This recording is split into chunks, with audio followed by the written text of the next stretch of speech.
Morning, man. I hope y'all doing great. I hope that you guys are finding something that you love. But I have a question. Would it be wrong for me to tell my sons not to invest in women that they're not married to? I strongly believe that. Um, but a deeper question is: should I teach my sons not to invest in women's future at all? Now, this is a question just to spur, comments and what people think, right? Because I talk to men of all ages, of all walks of life, races, uh, war veterans, just everything, right? But there's a common story. There is a common story between the men I talk to and the way that they live their lives and what happened when they talk to certain women. And we hear this on, different social media sites. Women want men to pour into their dreams and to support them and to do all these things. And men have been cultured to do that, but the women leave shortly after they achieve their goals. There's a bunch of men that I know, white, black, or other, in America that have put their women, their wives, their girlfriends through college. And when you say put them through, it's like, okay, well, he didn't take on all of the loans.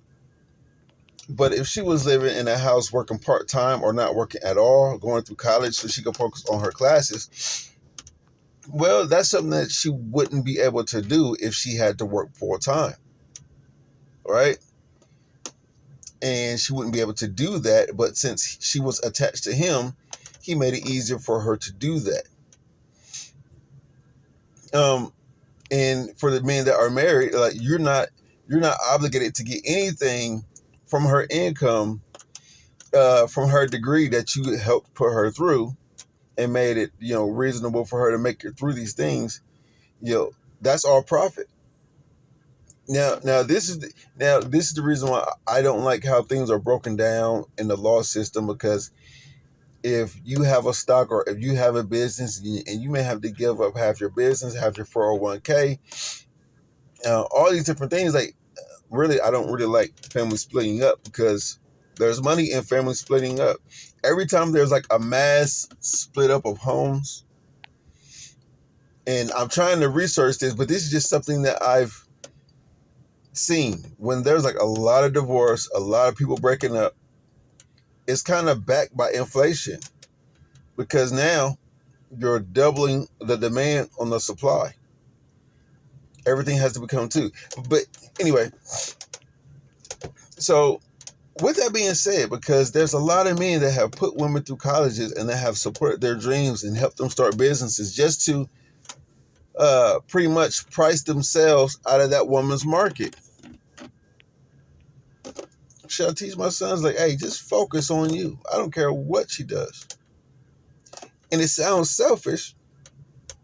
And me and my wife have this conversation all the time, because once again, we know some of the same men that have done this, and it's like we've come to the conclusion that men are saying teamwork. Men are thinking teamwork, and women are thinking opportunity. And then for it to be so many women on the internet saying we're all the good guys, or guys don't care, or guys are this and guys are that. And it's like, and when I sat my wife down and I just started, showing her different things that was going on, and she's like, oh my God, like, I never really paid attention to how these things were going, which most women don't, because they don't pay attention to how guys move in the world, because they just know that, there's going to always be a guy that would help them, but they weren't really paying attention to how the guy was treating them. It's like, yo, these men have sacrificed and have paid bills to help someone attain their dream. And the minute that person got to where they were going, is like, I'm out. I don't think that's right. So how are we supposed to raise our sons? Because women want to be loved and cherished, but once again, women can be savages. So it's kind of, and once again, there's no picking right. Like anybody that you want to love, you're going to take a chance on. Men and women alike. Men and women alike. But there's far more women that are allowed to, behave how they do than men do. It's like men have to really essentially grow up at some point to where women may not grow up till they're like 40, 50. Because for a man, the world doesn't care. And for a woman, it's like, there's always a man that's going to like you. You know what I'm saying? So it's like kind of like that thing. But tell me what you guys think. I'm open to all conversation. I love this, man. Like, I want to reach out to a whole bunch of people and talk about different things. So hit me up, camuppodcast.com. If you want to be on the platform, that's what I'm trying to do. But I've had so many people back out of talking like live because maybe they don't want to get fired from their job or whatever. Self-preservation is always the number one factor. So hit me up, and I'll talk to you guys next time.